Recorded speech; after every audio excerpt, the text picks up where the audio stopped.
So 7th of August is Lighthouse Day, and I always had a special place in my heart for lighthouses. They were always my thing, so this month I thought we'd make a lighthouse bullet journal.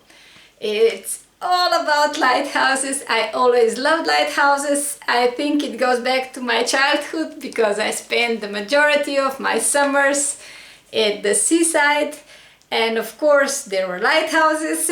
And especially one in particular that sometimes some people jumped off of and I never got the courage to do that because you had to jump over the protrusion. And there's also another lighthouse there that we always walked to, and those lighthouses always filled my childhood with happy memories. And I would like to share that with you. My love of lighthouses. Maybe there's another lighthouse person somewhere, or maybe you will start to like lighthouses now that you'll see so many of them. Anyway, I wanted to bring you something that have brought me a lot of joy throughout my life, and I hope it will bring some joy to your life as well. If it does, give me a thumbs up and subscribe for more nature arty fun that we're about to have in the following month, because I got quite some new ideas for you. I hope you like them, and of course let me know if you have any ideas what would you like to see in my bullet journal for the next month. First, let's dive into Lighthouse Bullet Journal. For the cover, I just drew a classic lighthouse on the left and added the title with pit brush pen in blue on the right. Below the title of the month is a small calendar written with a blue fine liner because I find these little monthly calendars really practical when planning. The lighthouse is drawn with technical pen and colored with watercolors. This time I painted the entire page because I really like how it looks all colored in. I'm not suggesting this is the best practice to do in your bujo because the paper usually is not suited for watercolors, but I still enjoy taking the risk. Sometimes it fails, as you'll be able to see a few pages later. But overall it's worth it. Colors for pages make me happy. For my monthly, I went with a simple line design again. Very similar to the one I did for my July octopus journal. If you didn't see it, check it out. It would still be very suitable for August as well if you prefer octopuses to lighthouses.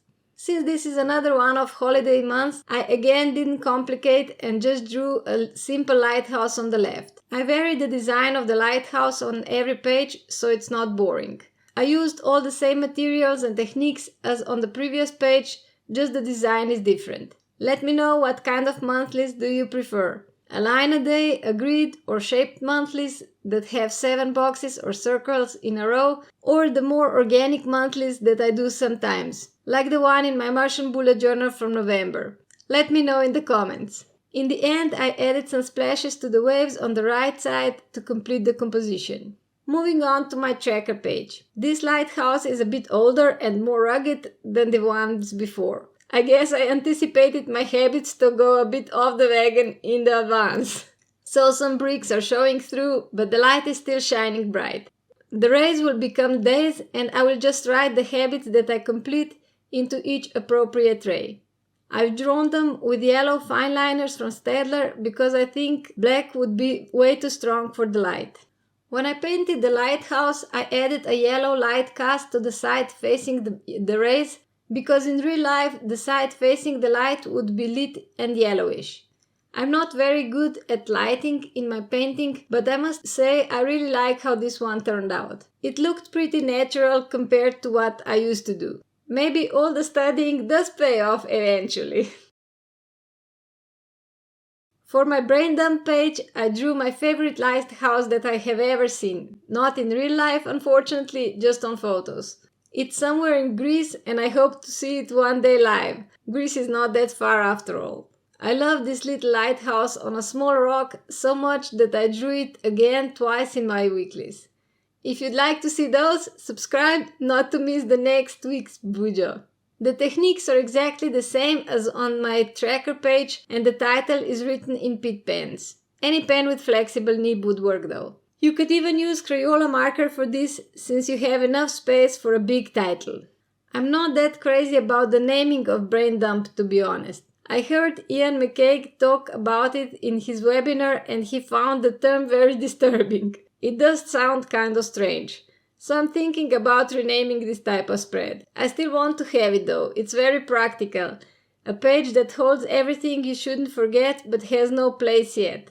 A page that can become anything, a list, whatever, pure potential. I like that a lot. And the page, I actually like it, I'm just not fond of the name. And here's the final flip through. Lighthouses are very tall and skinny, so they're not as adaptable as some other subjects, like octopuses. But that makes for a nice challenge. And here you can see the blue paint that bled through the paper onto my tracker page and ruined my nice rays. But that doesn't deter me from using watercolors in my bujo. If you really dislike this kind of mistakes, use a dry medium like colored pencils in your bujo and everything will be fine. I'm not fond of colored pencils though.